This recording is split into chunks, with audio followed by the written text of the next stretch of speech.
Bienvenue dans l'Africa News, votre émission de débat et d'analyse en cette semaine consacrée au secteur de l'assurance. Le dossier du jour s'intéressera au cas particulier de la République démocratique du Congo. Et au sommaire également de cette émission, les opposants congolais Moïse Katumbi et Félix Tshisekedi, le fils d'Étienne, le chef du principal parti d'opposition, l'UDPS, se sont rencontrés ce 10 décembre en vue de s'unir contre les éventuelles ambitions électorales du président Joseph Kabila. Et le plan national de développement rural se poursuit toujours en Guinée équatoriale. 53 villages ont été sélectionnés pour bénéficier de grands projets d'infrastructure. Ils sont avec nous autour de ce plateau pour en parler. Nos éditorialistes Jean-Marie Bitomo. Jean-Marie, bienvenue. Bonsoir Amira et bonsoir à tous nos téléspectateurs et téléspectatrices. Gracien Roukindikiza. Gracien, merci d'être avec nous. Merci Amira, bonsoir à tous. Et Malik Hacher. Malik, bienvenue parmi nous. Merci Amira et bonsoir à tous ceux qui nous regardent. Et tout de suite, c'est l'info du jour.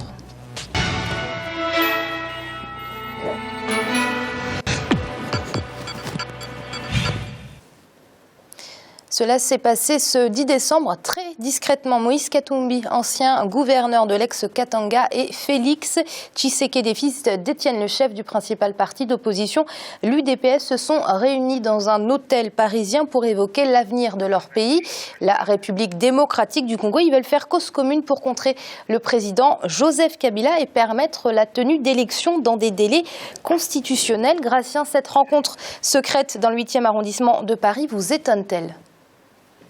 La rencontre ne m'étonne pas parce que les deux opposants pouvaient difficilement se rencontrer en RD Congo et à Paris. C'est vraiment un bon lieu pour qu'ils se rencontrent. J'aurais pensé qu'ils pouvaient se rencontrer en Belgique, l'ancienne puissance colonisatrice, et d'autant plus que déjà même Tshisekedi doit se trouver là-bas, Tshisekedi père. Mais c'est une bonne chose déjà que l'opposition soit unie pour réclamer la bonne tenue des élections et aussi pour obliger le président Kabila pour qu'il ne se représente pas, pour qu'il ne prolonge pas son mandat. Ça serait bien qu'il y ait une alternance, qu'il y ait, disons, une candidature unique pour ces gens, donc pour qu'au moins la démocratie avance dans ce pays. Malik Katumbi et Tshisekedi ensemble, ça risque d'être dommageable au président Joseph Kabila. Oui, on connaît la renommée de chacun. Je pense qu'on est dans un moment de cristallisation vraiment là de la vie politique en RDC. On ne sait pas je dirais les souhaits du président Kabila. Il n'a pas montré sa volonté pour l'instant de briguer un autre mandat et de poursuivre une probable modification de la Constitution. Donc c'est un peu l'inconnu. Katumbi est entre autres très populaire dans son pays, il détient un très grand club, le TP Mazembe, il a un réseau politique, un réseau dans le domaine économique, un réseau au sein même de la population qui peuvent lui permettre d'asseoir une popularité et justement de gagner une prochaine élection. Donc ce tandem, il est une sérieuse menace pour le président congolais. Il faudra voir qu'est-ce que ça va donner par la suite. J'ai bien l'impression que cette campagne électorale va démarrer plus tôt que prévu. Jean-Marie, de quelle manière ces deux opposants peuvent contraindre Joseph Kabila à respecter les délais constitutionnels ? Vous savez, nous avons vécu les printemps arabes Amira, mais ce sont des choses qui peuvent se passer chez nous en Afrique, sans même en redescendant encore un peu plus bas. Nous avons vu ce qui s'est passé au Burkina Faso. Les peuples africains aujourd'hui, c'est-à-dire réclament de la démocratie. Et il y a un point qui est très très important pour nous États en Afrique, dont Malik vient de souligner, à savoir que Katumbi, il est président d'un club de football, et ça joue énormément en termes de popularité. Donc ça voudrait dire que cette coalition-là qui est en train de se former risque de menacer sérieusement parce que quelqu'un comme Katumbi, il est capable de mettre les gens dans la rue. Parce que le football chez nous, on le sait tous, le sport chez nous en Afrique, c'est une espèce de religion. Donc à partir de là, s'il s'y met vraiment sur les starting blocks, avec une coalition avec l'ensemble de l'opposition, j'ai bien peur que le président Kabila puisse faire comme si de rien n'était. Gracien, comme vous l'évoquiez tout à l'heure, ces deux opposants se sont prononcés en faveur d'une candidature unique de l'opposition. Est-ce que c'est possible ?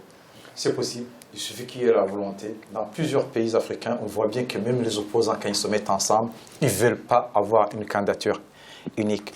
Si vraiment c'est Katumbi et Tshisekedi veulent vraiment faire avancer la démocratie, veulent gagner les élections, parce qu'il faut dire, même si le président Kabila ne se présente pas, il y aura quelqu'un d'autre de son parti qui va se présenter.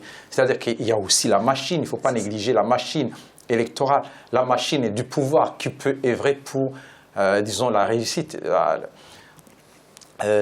du candidat protégé du président. Donc, ce qui fait qu'il faut qu'il y ait une candidature unique au niveau de l'opposition pour que l'opposition puisse gagner les élections. C'est de cette façon-là, avec l'alternance, qu'il pourra y avoir des changements au Congo parce qu'il y a une grande instabilité, disons, dans un mauvais sens depuis un bon moment. Espérons qu'un homme comme Tshisekedi ou Katumbi, ils ont vu beaucoup de choses qui se passent dans le pays qui sont mal et qui peuvent vraiment changer. Et le président Teodoro Obiang Basogo a lancé ce jeudi à Djibolo, au centre de la Guinée équatoriale, des projets d'infrastructures destinés à 53 villages sélectionnés. Un projet qui entre dans le cadre du plan national de développement rural. Reportage de notre correspondant en Guinée équatoriale, Serge Kofi. Le gouvernement équato-guinéen lance 106 projets d'infrastructures pour développer les zones rurales du pays. D'un montant de 11 milliards de francs CFA, ces projets sont destinés à mettre en place des infrastructures scolaires, sanitaires et sociales dans 53 villages sélectionnés sur l'ensemble du territoire. Le projet, même s'il est lié à la politique, c'est avant tout un projet de lutte contre la pauvreté. Nous voulons éliminer la pauvreté en Guinée équatoriale. Ce projet ne concerne pas seulement des petits logements sociaux, mais il est également question d'électricité, d'eau, d'écoles et de centres de santé. Avec tout cela, le niveau de vie de la population pourrait s'améliorer. L'aspect de nos villages va changer et cela pourrait aboutir aussi à un changement de mentalité. C'est-à-dire con esto, el nivel de la población se va a aumentar, se va a elevar. Dans ce projet, près d'une cinquantaine d'entreprises se partagent les travaux, chinoises, françaises, espagnoles et équato-guinéennes.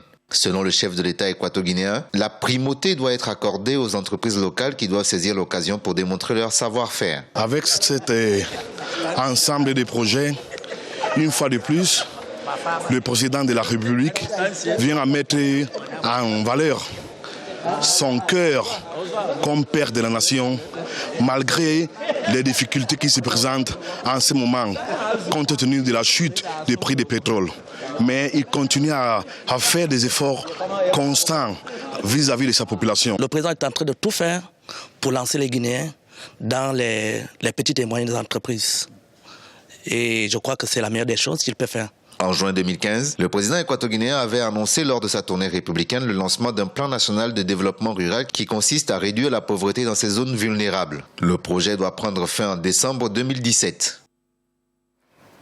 Jean-Marie, on ne le répétera pas assez autour de ce plateau, les infrastructures sont une nécessité pour un continent comme le continent africain qui est en train d'amorcer son développement. Tout à fait. Je trouve que les infrastructures sont, comment dire, la pierre angulaire de notre développement dans tous les sens. Hein. On parle souvent d'électricité, on parle, comment dirais-je, on parle de la santé et tout ce qui s'ensuit. Ces infrastructures-là sont nécessaires pour notre développement.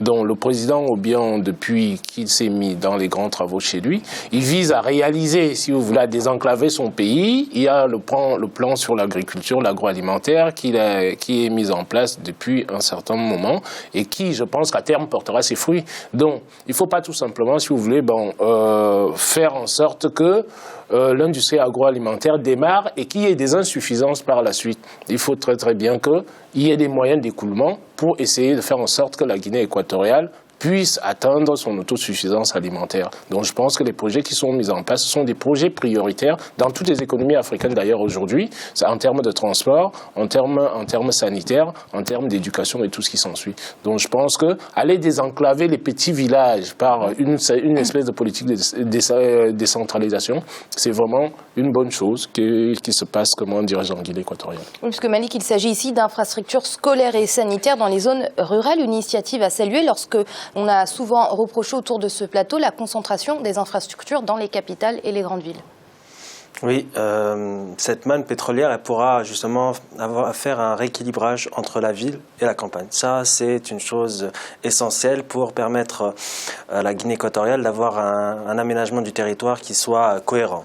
Donc oui, c'est positif. Et je dirais même, il faut saluer ces États qui concentrent leurs efforts, leurs revenus pétroliers dans le social. C'est très important parce qu'en général, les pays pétroliers ont eu cette tendance à ne pas le faire et à se concentrer justement sur le domaine des hydrocarbures. C'est-à-dire on a de l'argent qui vient du domaine des hydrocarbures et de cet argent on réinvestit pour exporter davantage et avoir beaucoup plus d'argent. Donc cette politique qui vise justement à développer des infrastructures, à construire des infrastructures notamment de santé, c'est une politique vraiment qui est à saluer. D'autant plus que si vous n'investissez pas dans le social, vous pouvez plus tard avoir des troubles et des problèmes sociaux qui risquent de mettre en péril justement l'économie. Donc le social, ce n'est pas un domaine qu'il faut négliger. Oui, Gratien, on sent la Guinée équatoriale de plus en plus dynamique en termes de politique sociale. Oui, on sent le dynamisme, surtout que ce gouvernement s'intéresse beaucoup à la campagne. Beaucoup de pays, beaucoup de pouvoirs de gouvernement s'intéressent plus aux villes. On voit bien des développements des villes, on voit des tours, on voit des villes bien construites, alors qu'on a la campagne qui est oubliée. Souvent, ce qu'on oublie, c'est que la pauvreté se trouve plus dans les villes qu'à la campagne.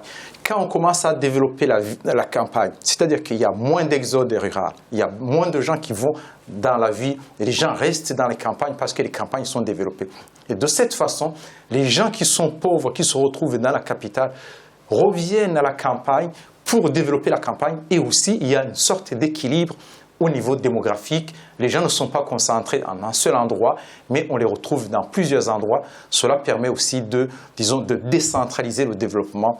Et c'est une bonne politique sociale et aussi une bonne vision à long terme du développement, parce que le développement ne se trouve pas seulement dans la ville. Demain, il y aura aussi un développement dans les campagnes. On parle d'écologie, les gens vont essayer de quitter les villes pour aller aussi dans les campagnes. Oui, Jean-Marie, dans un souci de se développer rapidement et de façon visible, on peut clairement dire que nos États ont oublié les périphéries. Quand on voit justement l'état de nos campagnes, on se pose beaucoup de questions. Tout à fait, c'est-à-dire, j'ai toujours insisté sur ce plateau, sur la notion de péréquation, Amira, à savoir qu'on a oublié, si vous voulez, cette notion de péréquation dans les économies africaines. Tout va se concentrer dans les villes, alors que pour que le développement puisse avoir un impact profond, il faut une décentralisation.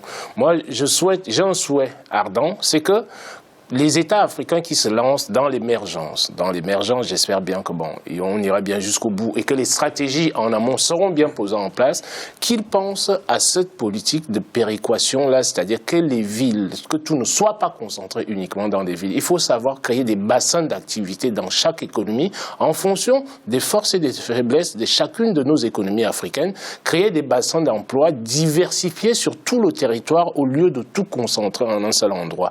Comme le disait Gratien là tout de suite, on fait un rééquilibrage, si vous voulez, du développement qui devient beaucoup plus un développement beaucoup plus dynamique et beaucoup plus harmonieux. Donc à partir de là, j'estime que ce sont des bonnes politiques qui sont nécessaires pour nos économies en Afrique. Malik ? Je vais juste ajouter, on est quand même rentré dans l'ère de la métropolisation. Alors on a l'impression qu'il faut que tous les centres de commandement soient concentrés justement dans les villes. Et les pays africains ont justement copié-collé ce modèle qui a été utilisé par les pays occidentaux. Bon, on sait qu'aujourd'hui Paris, Tokyo ou encore le cluster à New York, ce sont les points